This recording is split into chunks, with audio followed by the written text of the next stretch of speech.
Do you play competitive games? It might be any kind of game. Cards, board games, football, darts, anything that's either win or lose. Sometimes you'll win, other times you will lose. When you lose, how do you feel? What do you do? Some people just accept that sometimes you win and sometimes you lose, no bother. But some losers go into some kind of meltdown. They may look okay, but inwardly they're beating themselves up. Others get angry or sulky, maybe even shout, "It's not fair." or accuse people of cheating. You might be one of these. Part of you knows it's irrational, but you just can't seem to help the dark feelings that creep up as you begin to realise that you're losing, and then you finally do. Afterwards you feel ashamed, childish, or even wanting revenge. Your opponents may stare in astonishment, or tell you to. For goodness sake, just grow up. All this might leave you with feelings of hopelessness. I never get it right. I've done all I could, but the whole world's against me. Humiliation. They're all laughing at me. A feeling of stupidity. It's the story of my life. Or maybe even anger. I hate the other players. They're so smug and pleased with themselves. I hate myself. I'm such a loser. Or you might say, Games are rubbish anyway. I'll never play again. if this kind of thing gets repeated enough, your family or friends might mock you, call you a spoil sport, or even refuse to play games with you again and leave you out of the fun, so that your dark feelings become even darker and deeper. Maybe, though, you kind of forget how bad you felt. You might decide to play again, and what a surprise! You win! This time it's different, though. There's some feeling of satisfaction, but not for long. You can't pat yourself on the back or feel happy that you played well. Instead, the good feelings quickly fade, and you begin to think, Don't get too cocky.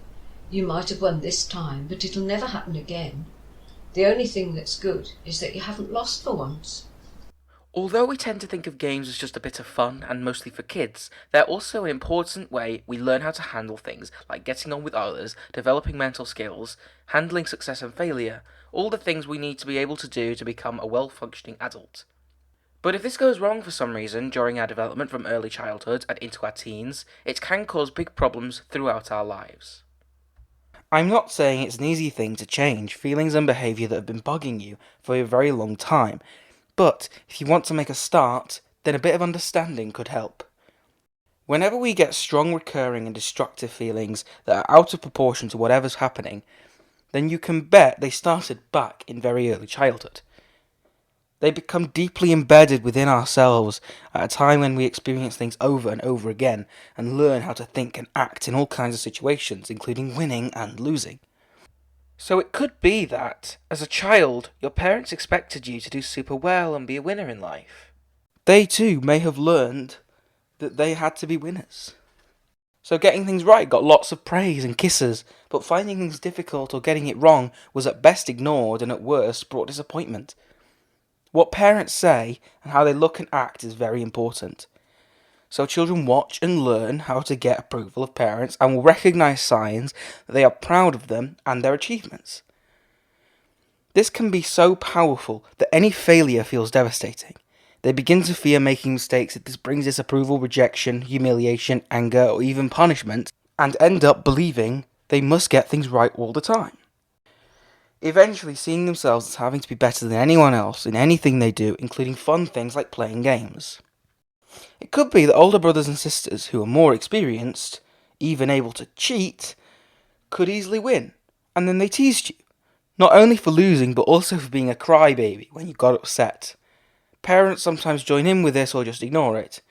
You may have been told, For goodness sake, just grow up.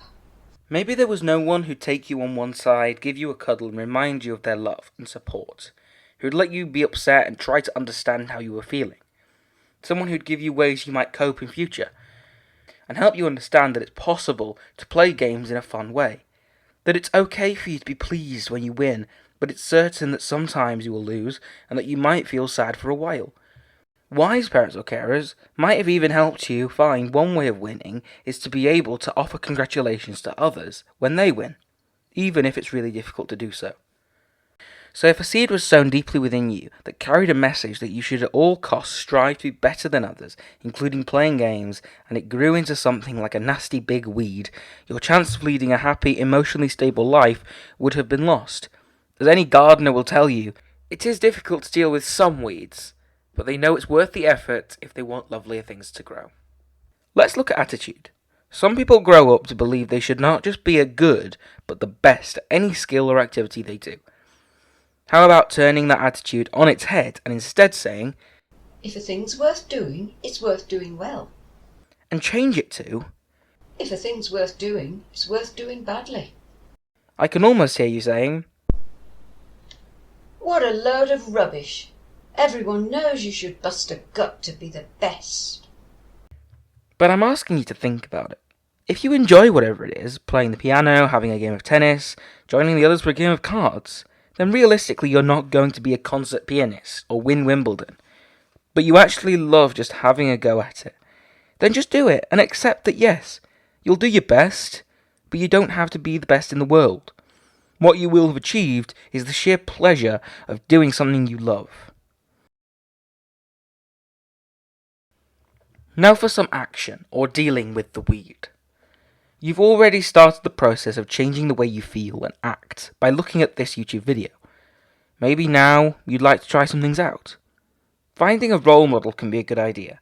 It doesn't have to be someone who's well known, but someone who you and others respect for their positive qualities.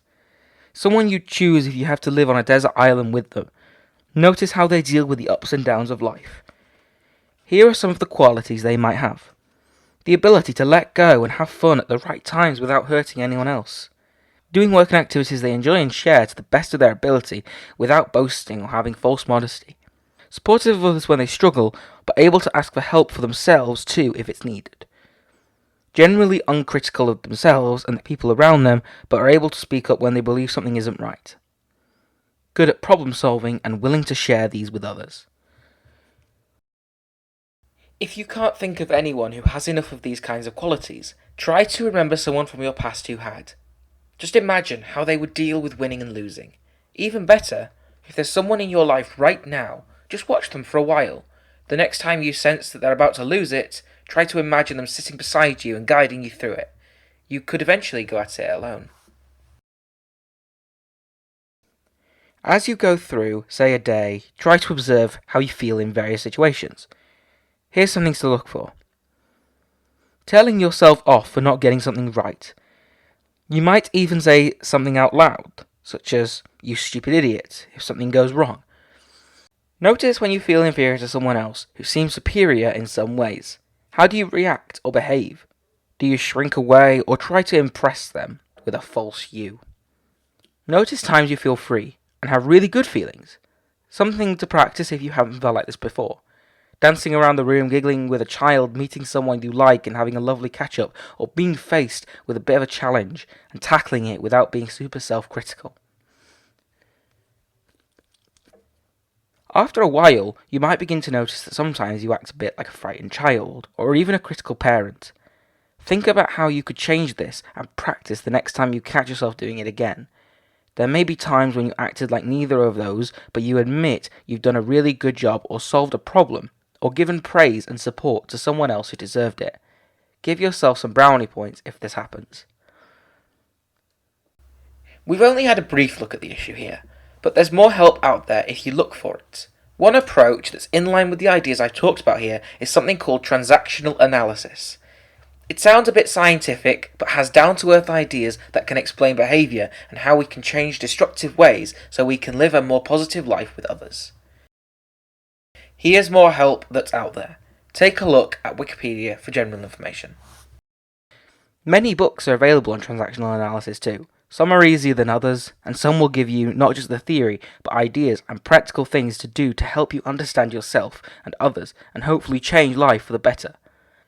There are also online sites about transactional analysis too, so good luck with it, and be good to yourself along the way. If you live in the UK, the UKCP, which is the United Kingdom Council for Psychotherapy, have lists of accredited therapists and counsellors who help people who have emotional difficulties. There are links down below in the description.